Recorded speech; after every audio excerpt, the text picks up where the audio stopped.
দেখো, আজ যেটা পড়ানো হবে সেটা হচ্ছে পর্যায় সারণী। ক্লাস 11-এর এটা থার্ড চ্যাপ্টার। আমার প্রথমে আছে রসায়নের প্রাথমিক ধারণা, তারপরে আছে পরমাণুর গঠন, তারপরে classification of elements and periodicity in property. এখন এই চ্যাপ্টারটা করার জন্য পরমাণুর গঠনের যে পার্টটা আমাদের দরকার সেটা হচ্ছে কোয়ান্টাম নাম্বার, কুন্ডের সূত্র, পাউলির অপবর্জন নীতি, আব্বাউভ নীতি, N+L রুল, এগুলো আমি আগের ভিডিওতে বলে দিয়েছি। তার মধ্যে পর্যায় সারণীরও কিছু পার্ট বলেছিলাম। আমার প্ল্যান ছিল এস আর পি ব্লক পড়ানো, কিন্তু সেটা দেখা যাচ্ছে যে এটা পুরোটা না পড়লে অসুবিধা। তাই আজ আমি আগে পিরিয়ডিক প্রপার্টিসগুলো বলে দিই বা পিরিয়ডিক টেবিল পুরোটাই পড়িয়ে দিই, তারপর ওই পার্টে যাওয়া যাবে। এখন যে কোনো টপিক পড়ার আগেই আমার তার হিস্ট্রিটা জানার প্রয়োজন। তার আগে ফার্স্ট আসি, আমাদের ওয়েস্ট বেঙ্গল হায়ার সেকেন্ডারিতে এই চ্যাপ্টার থেকে কিভাবে নাম্বার ডিভিশনটা আসে। আগের যে ভিডিওগুলো আমরা করেছিলাম সেগুলো কোনোটাই কিন্তু আমি চ্যাপ্টার ওয়াইজ করিনি। এটা এস ব্লক আর পি ব্লক পড়ানোর জন্য আমি যেগুলো প্রয়োজন সেগুলো বলার চেষ্টা করছিলাম, কিন্তু দেখা যাচ্ছে ওটা অসুবিধা হয় বলে আমি এটা পুরো চ্যাপ্টারটা পড়িয়ে দিয়ে রাসায়নিক বন্ধন কিছুটা পড়িয়ে তারপর ওটা যাব। তাহলে এই চ্যাপ্টারটার নাম্বার ডিভিশনটা কীভাবে আছে। নাম্বার ডিভিশন যদি দেখা যায় ওয়েস্ট বেঙ্গল 11-এ ওয়েস্ট বেঙ্গল বোর্ডের সিলেবাসে, তাহলে এখান থেকে একটা শর্ট কোশ্চেন পড়ে, MCQ না, শর্ট 1 নাম্বারের কোশ্চেন পড়ে একটা, আর একটা 3 নাম্বারের কোশ্চেন পড়ে।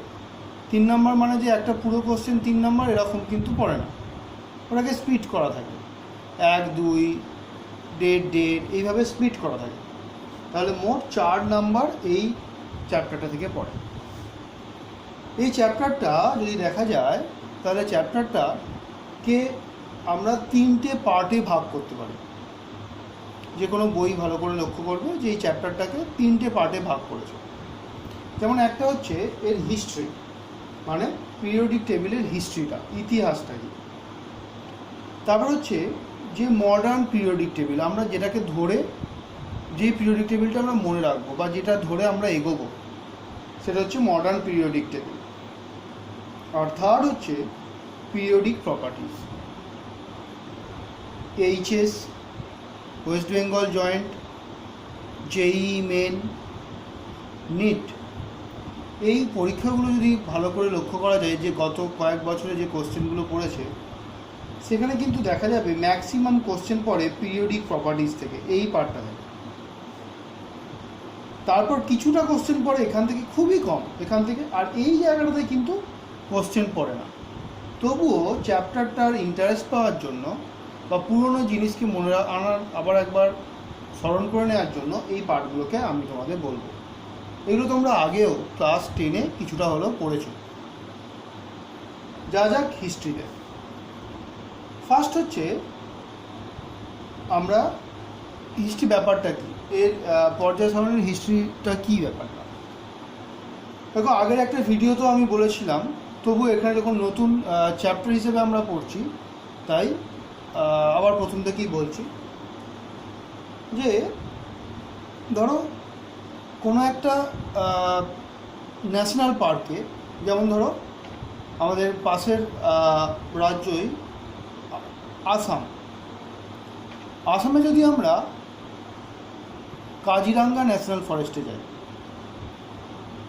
কাজিরাঙ্গা ন্যাশনাল ফরেস্টে গেলে দেখা যায় যখন তুমি সকালে সাফারিতে বা বিকালে সাফারিতে ঢুকছো তখন সামনে একটা বোর্ড রাখা আছে যাতে বলা হচ্ছে কি না ওই কাজিরাঙ্গা ন্যাশনাল ফরেস্টে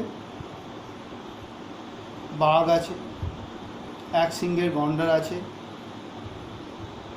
বুনো শুয়োর আছে, বাইসন আছে, বিভিন্ন প্রকার হরিণ আছে, বুনো বাইসন আছে বললাম, কয়েক প্রজাতির সাপ আছে, অনেক প্রজাতির পাখি আছে, কিন্তু যখন তুমি সাফারি করে ফিরবে তখন দেখবে তুমি গন্ডারটা অ্যাভেলেবেল তুমি দেখতে পাবে।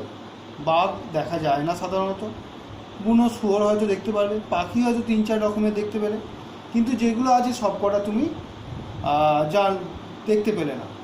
তোমার যদি গাইড ভালো হয় তাহলে এসে গন্ডারের প্রজনন যেগুলো তুমি দেখতে পাবে, তারা কোন সময় প্রজনন করে, তাদের খাবার দাবার কী, সেগুলো সম্বন্ধে তোমায় বলবে।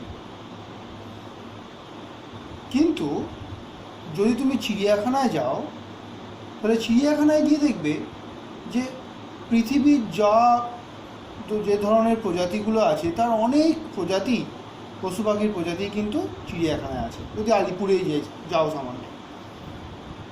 শুধু তাই নয়, প্রত্যেকটা খাঁচার সামনে তাদের খাবার দাবারের কী ধরনের খাবার খায়, তাদের প্রজনন সময় কখন, তাদের অরিজিন কোথাকার, সেটা কোথা থেকে আনা হয়েছে সেই সম্বন্ধেও কিন্তু লেখা আছে। পিরিয়ডিক টেবিলটা ঠিক সেই ধরনেরই একটা মৌলদের চিড়িয়াখানা। কোনো এক বিজ্ঞানী বলেছিলেন যে এটাকে মৌলদের চিড়িয়াখানা বলা হয়। কেন? যদি আমরা প্রকৃতিতে মৌলগুলোকে খুঁজতে যাই তাহলে কিন্তু হাতে গোনা কয়েকটা মৌলকে আমরা এককভাবে পাবো, কিন্তু যখনই পিরিয়ডিক টেবিলের মধ্যে আমরা ঢুকবো তখন কিন্তু সেখানে আমরা শুধু মৌলদের সম্বন্ধে মৌলগুলোকে চিনতেই পাবো, দেখতেই পাবো তা নয়, তার সঙ্গে তাদের প্রকৃতি কীরকম, তাদের রাসায়নিক ধর্ম কীরকম, তাদের বৌদ্ধ ধর্ম কীরকম সেই সম্বন্ধেও জানতে পারবো। তাহলে সহজ কথায় পর্যায় সারণী হলো মৌলদের চিড়িয়াখানা। এখন এই যে পর্যায় সারণী তৈরি হয়েছে, আজকে আমরা বই খুলে একটা পাতা জুড়ে একটা পর্যায় সারণী দেখতে পেয়ে যাচ্ছি। 118টা মৌলকে ওর মধ্যে রেখে দেওয়া হয়েছে। সেটা কিন্তু একদিনে হয়, দীর্ঘদিন ধরে বিজ্ঞানীরা চেষ্টা করে ওই একটা সুন্দর পর্যায় সারণী বানাতে পেরেছেন। তাহলে প্রসেসটা কীভাবে এসেছে? প্রথম ল্যাভোসিয়ার বলে একজন বিজ্ঞানী, এর নাম তোমরা শুনেছ, ল্যাভোসিয়ার বলে একজন বিজ্ঞানী, তিনি প্রথম প্রকৃতিতে যে মৌলগুলো পাওয়া যায়, যে এলিমেন্টসগুলো পাওয়া যায়, তাদেরকে দুটো ভাগে ভাগ করলেন। কীভাবে বললেন একজনকে কিছু দিয়ে আঘাত করো, দেখবে আওয়াজ উৎপন্ন হচ্ছে, তার উপর আলো পড়লে চকচক করছে। আর কিছু এলিমেন্টস আছে যারা এই ধর্ম প্রদর্শন করছেন, তাদের বললেন মেটালস, আর যারা প্রদর্শন করছে না তারা নন মেটালস। মেটালটা সাধারণ অবস্থায় কঠিন, এরা গ্যাস, তরল এরকম হতে পারে, কঠিনও হয় সাধারণ অবস্থায়, এরা কঠিন হবেই। এখন এই তথ্য দিয়ে, শ্রেণীবিন্যাস দিয়ে প্রকৃতিতে উপস্থিত মৌলকে দুভাগে ভাগ করা গেল, মেটালস আর নন মেটালস। কিন্তু যখনই ধাতুকল্প আবিষ্কার হলো তখন ওনার যে শ্রেণীবিন্যাসটা সেটা ত্রুটি চলে এলো, এছাড়াও অনেক ত্রুটি ছিল, তার জন্য ল্যাভোসিয়ারের শ্রেণীবিন্যাসটা বাতিল হলো। এই ল্যাভোসিয়ারের শ্রেণীবিন্যাস বাতিল হওয়ার পর বিজ্ঞানী ড্রোবেরিনার ত্রয়ী সূত্র দিলেন। কত সালে? না 1817 সালে উনি ত্রয়ী সূত্রটা দিলেন। সেই ব্যাপারে আমি নেক্সট আলোচনা করছি। তারপর দিলেন টেলুরিক বলে একজন বিজ্ঞানী, তিনি 1862 সালে কুণ্ডলী সূত্র দিলেন। তার কুণ্ডলী সূত্রটা কীরকম? না একটা চোঙকে বেস করে সূত্রটা দিয়েছেন, সেটাও বোঝাচ্ছি। এরপর এলো নিউল্যান্ডের অক্সটক সূত্র 1864। তারপর এলো লুথার মেয়ারের শ্রেণীবিন্যাস, গ্রাফিক্যাল রিপ্রেজেন্টেশনের, সেটা বলছি।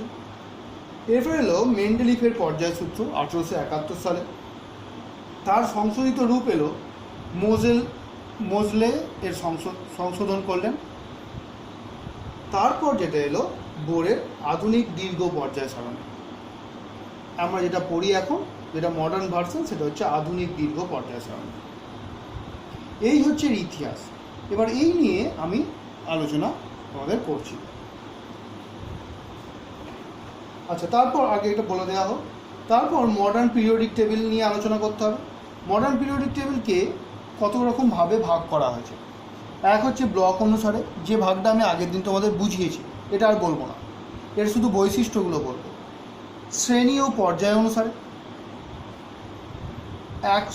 এটা ভাগ নয়, এটা হচ্ছে আরেকটা পার্ট। 100 পারমাণবিক ক্রমাঙ্ক থেকে বেশি যাদের পারমাণবিক ক্রমাঙ্ক, তাদের IUPAC নাম দেওয়া হয়েছে। আর হচ্ছে স্টেয়ার স্টেপ ডায়াগোনাল রিলেশনশিপ বলে আর একটা পার্ট আছে।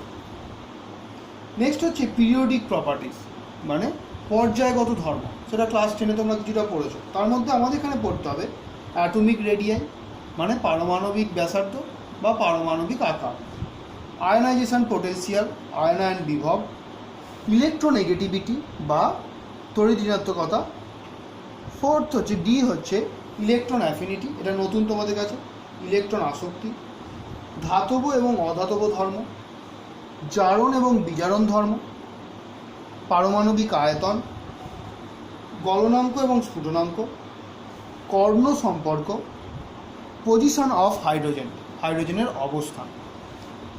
এই পার্টটা আমাদের টোটাল যে পিরিয়ডিক টেবিল বা classification of elements and periodic properties, periodicity in properties, সেই যে পার্টটা, সে পুরো সিলেবাসটা হচ্ছে এইটা আমাদের। তার মধ্যে মেইন কোশ্চেনের জায়গা হচ্ছে এই পার্টটা। এই পার্টটা থেকে কিছু কোশ্চেন আছে, এখান থেকে কোশ্চেন আসে না, কিন্তু আমাদের পড়তে হবে। তো দেখা যাক তাহলে এই পার্ট আমরা হিস্ট্রি নিয়ে ফার্স্ট আলোচনা করি, তারপর তার পরের পার্টে যাব। কেমন? ফার্স্ট হচ্ছে হিস্ট্রি। ল্যাভোসিয়ারের ব্যাপারটা আমি বললাম। নেক্সট আমরা যেটা বলবো সেটা হচ্ছে ডোবেরিনারের ত্রয়ীসূত্র। ডোবেরিনার কি বললেন? ডোবেরিনার বললেন যে ডোবেরিনার মৌল, তিনটে করে মৌলকে এমনভাবে সাজালেন যাতে কিনা কি অনুযায়ী সাজালেন না পারমাণবিক গুরুত্ব অনুসারে। তিনটে করে মৌলকে তাদের পারমাণবিক গুরুত্ব অনুসারে এমনভাবে সাজালেন যাতে কিনা প্রথম আর তৃতীয় মৌলটার পারমাণবিক গুরুত্বের গড় হয় দ্বিতীয় মৌলটার পারমাণবিক গুরুত্ব। যেমন ফর এক্সাম্পল দেখো, লিথিয়াম, সোডিয়াম আর পটাশিয়াম। এখন লিথিয়ামের পারমাণবিক গুরুত্ব হচ্ছে 7, পটাশিয়ামের 39। তাহলে দেখো 39 প্লাস 7/2 কত হয়? 23। সোডিয়ামের পারমাণবিক গুরুত্ব হবে 23। একই রকমভাবে আর একটা এক্সাম্পল দেওয়া হোক, যেমন ধরো ক্লোরিন, ব্রোমিন আর আয়োডিন। ক্লোরিন হচ্ছে 35.5, আয়োডিন হচ্ছে 127। তাহলে ব্রোমিনের হচ্ছে 127 প্লাস 35.5 ডিভাইডেড বাই 2, কত হচ্ছে? 0.5216। কত হচ্ছে? 81.25। অ্যাকচুয়ালি 81.25 হয় না, এটা হয় 80, মানে কাছাকাছি হলো, এক্স্যাক্ট ভ্যালু হলো না, অলমোস্ট। তাহলে এইভাবে ডোবেরিনার ত্রয়ীসূত্র দিলেন, কিন্তু ডোবেরিনারের ত্রয়ীসূত্রটা সব ক্ষেত্রে কিন্তু এটা খাটলো না, তাই ডোবেরিনারের ত্রয়ীসূত্র বাতিল হয়ে গেল। নেক্সট যে ওটা কত সালে দিলেন না 1817 সালে। এরপর যেটা এলো সেটা হচ্ছে টেলুরিকের কুণ্ডলী সূত্র। সেটা ব্যাপারটা কি? টেলুরিকের কুণ্ডলী সূত্র ব্যাপারটা কি? টেলুরিক বলে একজন বিজ্ঞানী, সেটা কত না 1861 সালে। টেলুরিক বলে একজন বিজ্ঞানী 1862 সালে। টেলুরিক বলে একজন বিজ্ঞানী তিনি কি করলেন না একটা চোঙ নিলেন। চোঙ ধরো, এখন আমি চোঙটার মাঝ বরাবর কেটে দিচ্ছি, তাহলে চোঙটা আমি একটা পেজের ন্যায় পেয়ে যাবো, পেজ মতন পেয়ে যাবো। এখন এই চোঙের ওপর পৃষ্ঠ থেকে ওপরের যে কোনো একটা বিন্দু থেকে 45 ডিগ্রি কোণ করে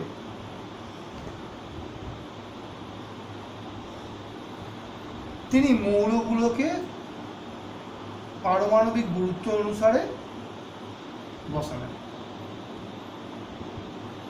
এর ফলে একটা লম্ব বরাবর, একটা সরলরেখা বরাবর, উল্লম্ব সরলরেখা বরাবর যে মৌলগুলো পড়ল, দেখা গেল তাদের ভৌত এবং রাসায়নিক ধর্মের মিল পাওয়া যাচ্ছে। এটাই হচ্ছে টেলুরিকের কুণ্ডলী সূত্র। তাহলে একটা চোঙ, তার ওপরে কোনো একটা বিন্দু থেকে উপর পৃষ্ঠতলে সেখান থেকে 45 ডিগ্রি কোণ করে তিনি মৌলগুলোকে স্থাপন করেন পারমাণবিক গুরুত্ব অনুসারে। সেখানে এবার ওই ওপরে যে বিন্দু থেকে যদি একটা সরলরেখা টানা যায়, তাহলে যে মৌলগুলো পড়ছে দেখা যাচ্ছে তারা ভৌত এবং রাসায়নিকভাবে তাদের মধ্যে সাদৃশ্য আছে। এই হচ্ছে টেলুরিকের কুণ্ডলী সূত্র। এরপরে এলেন বিজ্ঞানী নিউল্যান্ড, এটা ক্লাস 10 পড়েছে তোমরা। বিজ্ঞানী নিউল্যান্ডের অষ্টক সূত্র।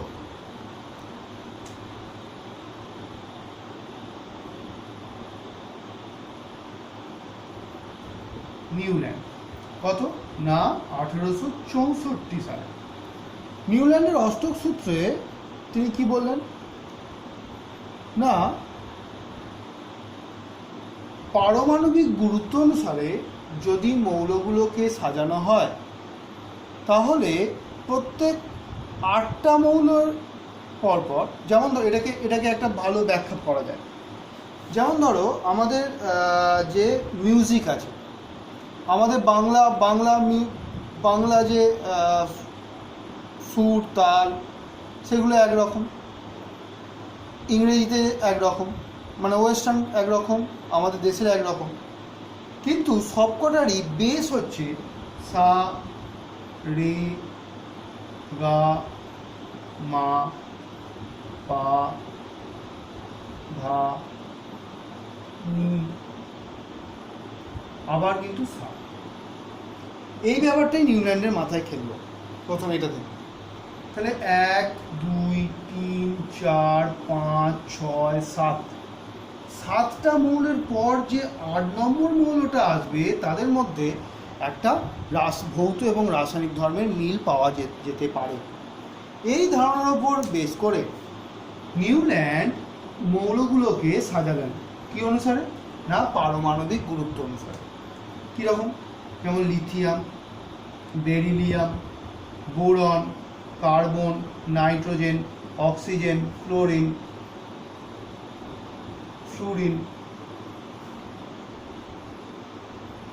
সোডিয়াম। এখন কথা হবে যে স্যার আপনি তো নিয়ন লিখলেন না, তখনও পর্যন্ত কিন্তু নিষ্ক্রিয় গ্যাস আবিষ্কার হয়নি।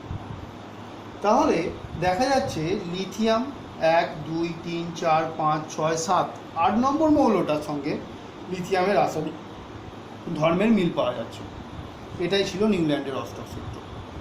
কিন্তু দেখা গেল এই ধারণা ক্যালসিয়াম পর্যন্ত, মানে 20 পর্যন্ত যে মৌলগুলো আছে তাদের ক্ষেত্রে ঠিকঠাকভাবে মানছে, কিন্তু এরপর এটা একটা প্রবলেম, তারপর আর মানছে না। আর একটা প্রবলেম হচ্ছে যখনই নিষ্ক্রিয় গ্যাস আবিষ্কার হয়ে গেল তখন কিন্তু এই ধারণাটা আর থাকছে না, 8টা অষ্টক সূত্র আর থাকছে না। কী আর ব্যাপারটা?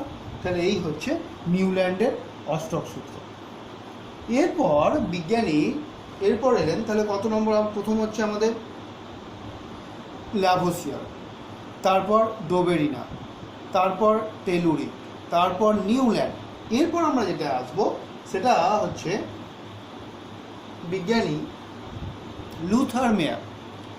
বিজ্ঞানী লুথার মেয়ার সর্বপ্রথম একটা ঠিকঠাক ধারণা দিতে পেরেছিলেন। তার ধারণাটা অনেকটাই স্পষ্ট ছিল।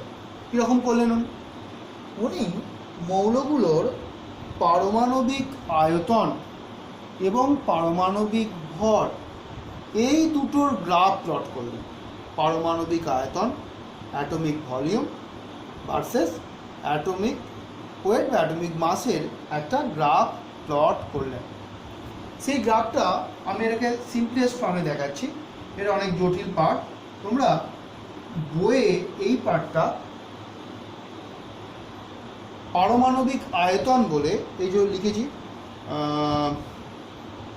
অ্যাটমিক ভলিউম বলে যে টপিকটা আছে পিরিয়ডিক প্রপার্টিজে, সেখানে পাবে।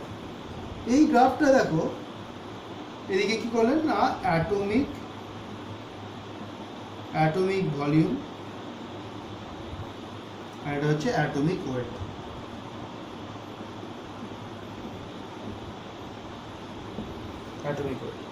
গ্রাফটা কি টাইপের হলো? দেখা গেল গ্রাফটা হচ্ছে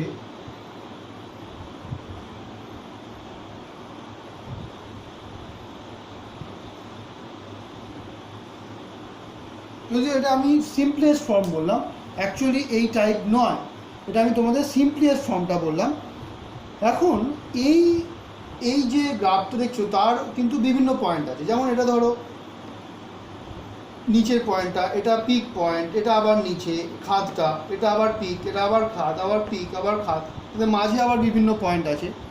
এখন এই পয়েন্টগুলোতে লুথার মেয়ার বিভিন্ন বিভিন্ন তিনি মৌলগুলোকে রাখলেন। এখন কোন মৌলটা কোথায় থাকবে সেই ব্যাপারটা কিন্তু লুথার মেয়ার বুঝিয়ে দিলেন। কীভাবে? যেমন তিনি বললেন যে এই যে পিকগুলো আছে এই পিকগুলোতে সবসময়, যেমন অ্যাকচুয়ালি এই জায়গাটা কী দেখাচ্ছে না, অ্যাটমিক ভলিউমটা ম্যাক্সিমাম, এই পিকটার মধ্যে এই জায়গায় অ্যাটমিক ভলিউমটা ম্যাক্সিমাম, তাই তো? তাহলে এই জায়গাতে যেগুলো হালকা মৌল সেগুলো থাকবে। তাহলে সেগুলো কী কী? যেমন lithium, sodium, potassium, rubidium, caesium, মানে ক্ষার ধাতুগুলো, যেমন lithium, sodium, potassium, rubidium, caesium. তেমনই আবার উনি বললেন এই যে কার্ভটা উঠেছে তার যে এই পয়েন্টগুলো,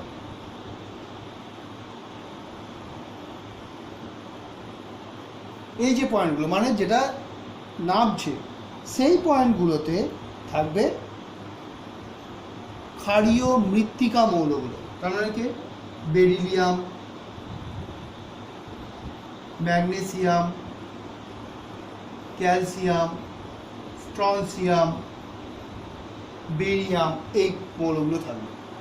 আর যে ওঠার যে মুখটা সেই মুখটায় কে থাকবে না, এই পার্টগুলোতে কারা থাকবে না, হ্যালোজেনগুলো, ফ্লোরিন, ক্লোরিন, ব্রোমিন, আয়োডিন, অ্যাসিটাইন, এইগুলো থাকবে।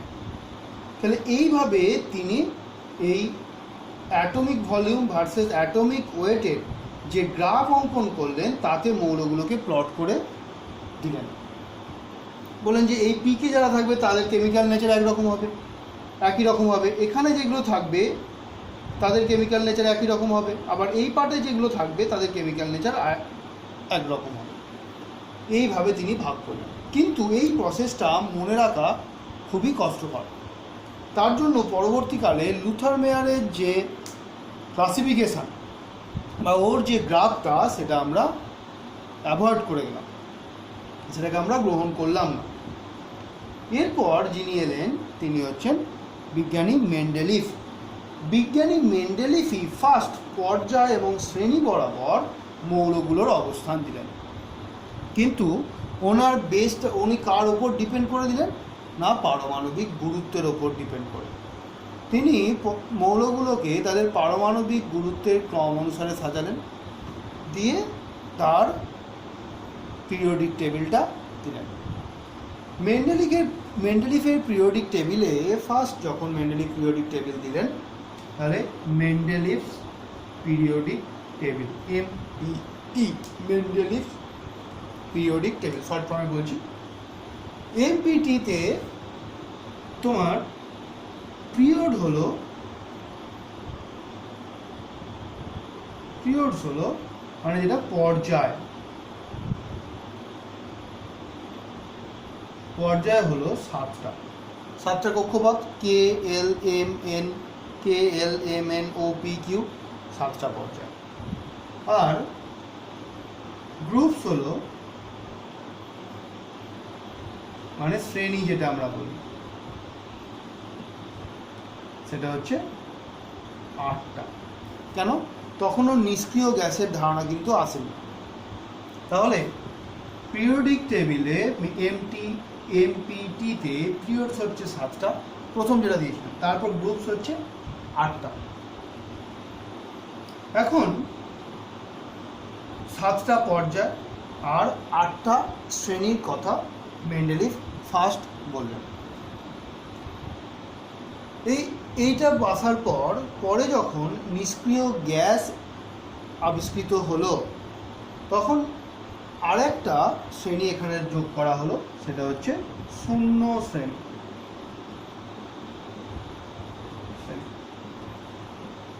কেমন? তাহলে মোট গ্রুপের কটা হলো? 8টা, এবং 0 শ্রেণী মানে মোট 9টা শ্রেণী হলো। এটাকে বলা হয় মেন্ডেলিফের পিরিয়ডিক টেবিলের সংশোধিত রূপ। এখন শ্রেণী আর পর্যায়ের ব্যাপারে তোমরা জানো, তবু আর একবার বলে দিচ্ছি। উল্লম্ব রেখা বরাবর যেগুলো হয়, উল্লম্ব রেখা বরাবর যেটা থাকে সেটাকে বলা হয় শ্রেণী, আর অনুভূমিক যে সিরিজটা থাকে সেটাকে বলা হচ্ছে পর্যায়। তাহলে মেন্ডেলিফের এমপিটি এর সংশোধিত রূপ হচ্ছে 7টা পর্যায়, 8টা এবং 0 শ্রেণী। এখন মেন্ডেলিফের পর্যায় সারণের অ্যাডভান্টেজগুলো কী কী ছিল, বা এটাকে আরও যদি ভাঙি আর কী কী ব্যাপার ছিল। মেন্ডেলিফ শ্রেণী বিভাগ করেছিলেন কিন্তু এই 8টা, 8 এবং 0, কিন্তু প্রত্যেকটা শ্রেণীতে আবার সাবগ্রুপ ছিল, ওটাকে আবার দুটো করে ভেঙেছিলেন। যেমন ধরো 1 নম্বর শ্রেণী দুটো পার্ট ছিল, 1-এর এ আর 1-এর বি। সেটা আমি তোমাদের পরে বড় আধুনিক পর্যায় সারণীতেও বোঝাচ্ছি। 2-এর এ, 2-এর বি, 3-এর এ, 3-এর বি, 4-এর এ, 4-এর বি, 5-এর এ, 5-এর বি, 6-এর এ, 6-এর বি, 7-এর এ, 7-এর বি। 8-এরটা কিন্তু 3টে শ্রেণীকে নিয়ে 8 ছিল, আর 0 শ্রেণী। ক্লিয়ার ব্যাপারটা? তাহলে অ্যাকচুয়ালি কিন্তু প্রত্যেকটা শ্রেণীকে উনি দুটো করে ভাগ করলেন। এখন এই 1-এর শ্রেণীগুলোর মধ্যে ভালো করে বুঝবে, 1-এর শ্রেণীগুলোর মধ্যে 1-এর এতে কাকে রাখবে আর 1-এর বিতে উপশ্রেণীতে কাকে রাখবে। সবসময় মনে রাখবে এ শ্রেণীতে যারা থাকবে সেগুলো প্রধানত এস ব্লক এলিমেন্ট হবে, আর পি ব্লক এলিমেন্ট হবে। এতে যারা থাকবে তারা হচ্ছে এস ব্লক এলিমেন্ট আর পি ব্লক এলিমেন্ট। আর বি যে উপশ্রেণী তাতে যারা থাকবে তারা সাধারণত ট্রানজিশন মেটাল মানে সন্ধিগত মৌল, বা এটাকে আমরা বলতে পারি ডি আর এফ, এই ব্লকের মৌল থাকবে। কি ব্যাপারটা? তাহলে মেন্ডেলিফের পর্যায় সারণী আবার আমি বলছি। পিরিয়ড হচ্ছে 7টা, গ্রুপ হচ্ছে 8টা, সংশোধিত রূপে 0 শ্রেণী এলো, আর নিষ্ক্রিয় গ্যাস এলো। প্রত্যেকটা শ্রেণীকে দুটো ভাগে ভাগ করলেন, একটা হচ্ছে এ আর একটা হচ্ছে বি। এতে থাকবে এস আর পি ব্লক এলিমেন্ট, আর বিতে থাকবে ট্রানজিশন মেটাল বা ডিএফ ব্লক এলিমেন্টস।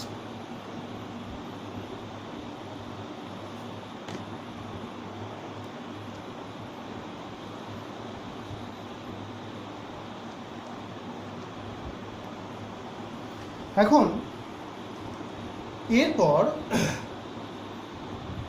এমপিটি পাওয়ার পর এর অ্যাডভান্টেজগুলো কী হলো, বিজ্ঞানীদের সুবিধা কী হলো মেন্ডেলিফের পর্যায় সারণী পাওয়ার পর?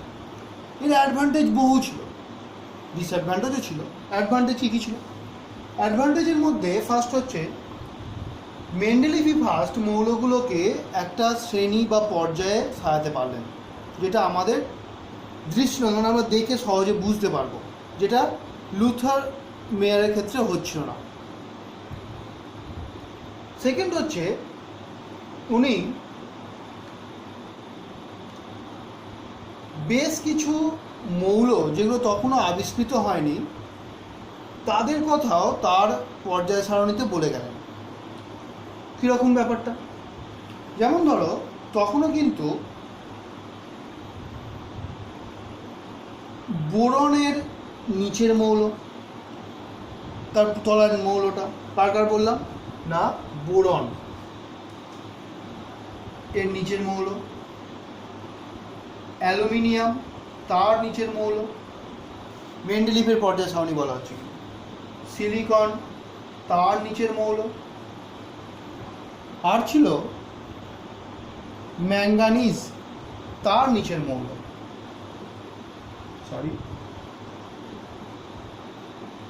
তার নিচের মৌল। এগুলো তখনও পর্যন্ত আবিষ্কৃত হয়নি। তিনি এই জায়গাগুলো ফাঁকা রেখে গিয়েছিলেন, এর তলায় ফাঁকা রেখে গিয়েছিলেন। বলেছিলেন যদি পরে আবিষ্কৃত হয় দেখা যাবে এই পারমাণবিক গুরুত্ব বিশিষ্ট মৌলটার রাসায়নিক ধর্ম বোরনের সঙ্গে মিলবে, এর অ্যালুমিনিয়ামের সঙ্গে মিলবে, এর সিলিকনের সঙ্গে মিলবে, এর ম্যাঙ্গানিজের সঙ্গে মিলবে। তাই এগুলোর নাম দিয়েছিলেন একা বোরন, একা অ্যালুমিনিয়াম, একা সিলিকন, একা ম্যাঙ্গানিজ। একা মানে কি? একে মানে হচ্ছে পরে বা নিচে, নিচে অ্যাকচুয়ালি পরে নয়, নিচে। তাহলে একার মিনিং হচ্ছে নিচে, নিচে। তাহলে একা বোরন, পরে এটাকে বলা হলো স্ক্যান্ডিয়াম, মেন্ডেলিভের পর্যায় সারণী অনুযায়ী। অ্যালুমিনিয়াম, একা অ্যালুমিনিয়াম, তাহলে একা অ্যালুমিনিয়াম হলো গ্যালিয়াম। একা সিলিকন হলো জার্মেনিয়াম। আর ম্যাঙ্গানিজের নিচে একা ম্যাঙ্গানিজ হলো টেকনিসিয়াম। তাহলে এই হচ্ছে, এই ধারণাগুলো কিন্তু মেন্ডেলিভ দিয়ে যেতে পেরেছিলেন।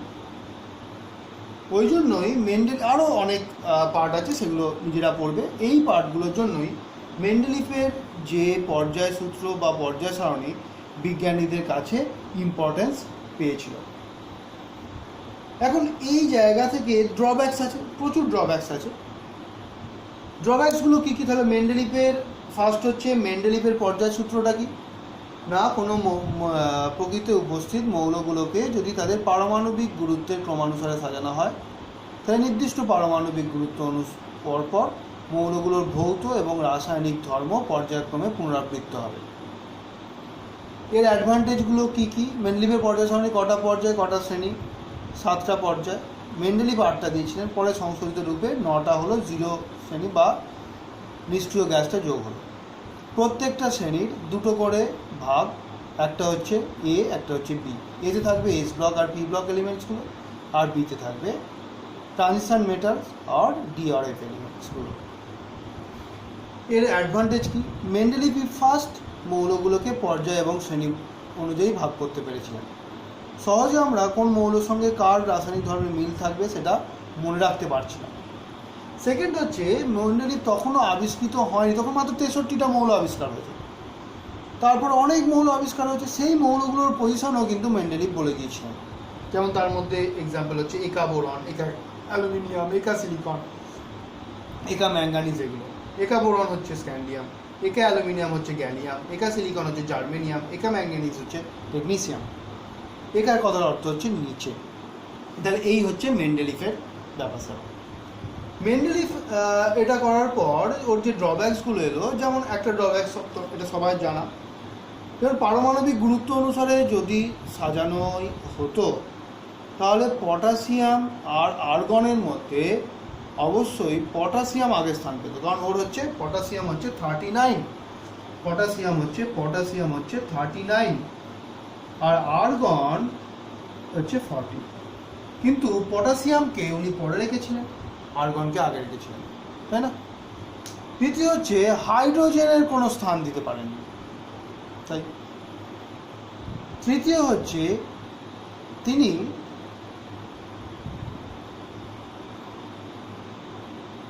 মৌলগুলোকে, যে মৌলগুলোর শ্রেণীবিভাগ করেছিলেন, তাদের যে আইসোটোপগুলো আছে তার সম্পর্কে কোনো ধারণা দিতে পারেননি। এই হচ্ছে মেন্ডেলিভের পর্যায় সারণীর ত্রুটিগুলোর মধ্যে পড়বে। তাহলে মেন্ডেলিভের পর্যায় সারণীর কী কী আমাকে পড়তে হবে? পর্যায় সূত্রটা, তার কটা শ্রেণী, কটা পর্যায় পড়তে হবে, শ্রেণীগুলোর আবার ভাগ করতে হবে, তার সঙ্গে কি পড়তে হবে? মেন্ডেলিভের পর্যায় সারণীর ভাগগুলো পড়ার পর যেটা পড়তে হবে, শ্রেণীর ভাগগুলো পড়তে হবে, মেন্ডেলিভের পর্যায় সারণীর গুরুত্ব পড়তে হবে, আর মেন্ডেলিভের পর্যায় সারণীর ত্রুটি পড়তে হবে। এছাড়াও মেন্ডেলিভের পর্যায় সারণীর আরও কটা বিষয় পড়ার আছে। কী ব্যাপারটা? যেমন হচ্ছে, উনি ত্রুটির মধ্যে আরেকটা পড়বে, এফ ব্লককে আলাদা জায়গায় রেখেছিলেন, মানে যে ইউরেনিয়াম মৌলগুলোকে, সেগুলো কিন্তু ল্যান্থানাইট, অ্যাক্টিনাইটকে আলাদা জায়গায় রেখেছিলেন। এবার এখানে আরেকটা পার্ট যেটা আমাদের পড়তে হবে, সেটা হচ্ছে যে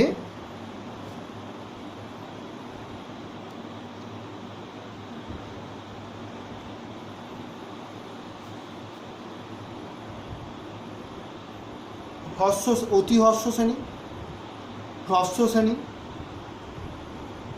দীর্ঘ শ্রেণী আর অতি দীর্ঘ শ্রেণী। যেমন ধরো পর্যায়, হ্রস্ব পর্যায়, অতি হ্রস্ব পর্যায়, হ্রস্ব পর্যায়, দীর্ঘ পর্যায় আর অতি দীর্ঘ পর্যায়। যেমন ধরো পর্যায় নাম্বার পর্যায় 1, এতে মাত্র দুটো এলিমেন্ট আছে, এটা হচ্ছে পিরিয়ড আর একটা হচ্ছে এলিমেন্টসটা। পিরিয়ড 1-এ এলিমেন্টস আছে মাত্র দুটো, পিরিয়ড 2-তে এলিমেন্টস আছে 8টা, পিরিয়ড 3-তে এলিমেন্টস আছে 8টা, পিরিয়ড 4, 5 এগুলোতে আছে 18টা করে, 6, 7 এটা আছে 32 করে। তাহলে ওই জন্য এদের পিরিয়ড 1টাকে বলা হলো অতি হ্রস্ব পর্যায়, পিরিয়ড 2টাকে বলা হলো হ্রস্ব পর্যায়, 3টাকে বলা হলো হ্রস্ব পর্যায়, দীর্ঘ পর্যায়, দীর্ঘ পর্যায়, অতি দীর্ঘ পর্যায়, অতি দীর্ঘ পর্যায়। এই হচ্ছে আরেকটা পার্ট। আরেকটা জানতে হবে, আরেকটা জিনিস আছে যেটা হচ্ছে, দেখো মেন্ডেলিভের পর্যায় সারণীতে কিন্তু দুটো করে আমার 9টা টোটাল 9টা শ্রেণী ছিল, কিন্তু মৌল কটা পাচ্ছি? 18টা, তাই তো? এখন এই মৌলগুলোকে ওই যে ভাগ করা হয়েছে না, একের বি এইভাবে যে ভাগ করা হয়েছে, এই 18টা মৌলকে এই 4 নম্বর পর্যায়ে যে রাখা হয়েছে সেটাকে কিন্তু একই অনুভূমিকে রাখা হয়নি। এই পর্যায়টাকে আবার 4 নম্বর পর্যায়টাকে আবার দুভাগে ভাগ করা হয়েছে। এটাকে বলা হয় যুগ্ম সিরিজ আর অযুগ্ম সিরিজ। 5কেও ভাগ করা হয়েছে, 6কেও ভাগ করা হয়েছে, 7কেও ভাগ করা হয়েছে। এভাবে 4কে ভাগ করা হলো 4 আর 5-এ, 5কে ভাগ করা হলো 6 আর 7-এ, এটাকে ভাগ করা হলো 8 আর 9। এইভাবে 4, 5, 6, 7 এই পর্যায়গুলোকে কিন্তু আবার দুটো করে সিরিজে ভাগ করা হয়েছে। এগুলোকে বলা হলো যুগ্ম সিরিজ আর অযুগ্ম সিরিজ। এখন যুগ্ম সিরিজে কারা থাকবে? যুগ্ম সিরিজে সবসময় যেগুলো থাকবে তারা হচ্ছে ক্ষার ধাতু। ক্লিয়ার? যুগ্ম সিরিজে যারা থাকবে তারা সবসময় হবে ক্ষার ধাতু, আর অযুগ্ম সিরিজে যারা থাকবে তারা সবসময় হবে মুদ্রা ধাতু। যেমন ধরো 4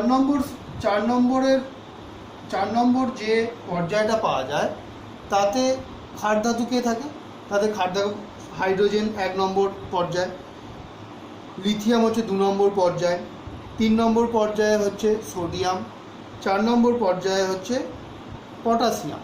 তাহলে 4 নম্বর পর্যায়ের এটাকে বলা হয় যুগ্ম সিরিজ, এটা যুগ্ম সিরিজের মধ্যে পড়ছে, এটা যুগ্ম সিরিজের মধ্যে পড়ছে, এটা অযুগ্ম সিরিজ, এটা অযুগ্ম সিরিজ, এটা অযুগ্ম সিরিজ। তাহলে 4 নম্বরে কে থাকবে? 4 নম্বর পর্যায়ে যেটা ক্ষার ধাতু, হাইড্রোজেন, লিথিয়াম, সোডিয়াম, পটাশিয়াম, এটা থাকবে পটাশিয়াম। এখানে কে থাকবে? রুবিডিয়াম। এখানে কে থাকবে? সিজিয়াম। এখানে থাকবে ফ্রান্সিয়াম। আর অযুগ্ম সিরিজে থাকবে সব সময় মুদ্রা ধাতু, কপার। এখানে 4 নম্বরে কপার। এখানে থাকবে এজি মানে সিলভার, এখানে থাকবে এইউ গোল্ড। তাহলে এইভাবে তাহলে কোশ্চেন আসতে পারে যুগ্ম সিরিজের মৌলগুলো কী কী? সেগুলো হচ্ছে ক্ষার ধাতু সব সময়। অযুগ্ম সিরিজের মৌলগুলো কী কী? না মুদ্রা ধাতুগুলো। পরে যখন আমরা ভাগ করব দেখবে এটাই হচ্ছে 1-এর এ, এটা হচ্ছে 1-এর বি। ক্লিয়ার ব্যাপারটা? তাহলে এই হচ্ছে আমাদের মেন্ডেলিভের পর্যায় সারণী এবং মেন্ডেলিভের পর্যায় সূত্র। তাহলে এটা হচ্ছে মেন্ডেলিভের পর্যায় সারণী এবং পর্যায় সূত্র পড়তে হবে, মনে রাখতে হবে, কিছু কোশ্চেন পড়তে পারবে। নেক্সট আমাদের পার্ট, এটা তো ক্লাস 10-এর খুব ইম্পর্টেন্ট পার্ট, 11-এর জন্য অতটা ইম্পর্টেন্ট। নেক্সট আমাদের যে পার্টটা আছে সেটা হচ্ছে আধুনিক পর্যায় সারণী। এখন আধুনিক পর্যায় সারণীটা এলো কীভাবে? না মেন্ডেলিভের ডিফেক্টস থেকে। মেন্ডেলিভের যখন পর্যায় সারণীর ত্রুটি দেখা গেল তখন বিজ্ঞানী মোজলে একটা কথা বললেন। তিনি বললেন মেন্ডেলিভ যেটা করেছেন ঠিকঠাকই, কিন্তু ওটা পারমাণবিক গুরুত্বের পরিবর্তে যদি পারমাণবিক ক্রমাঙ্কের কথা বলা হয় তাহলে কিন্তু এই ডিফেক্টটা অনেকটাই দূর করা সম্ভব হবে।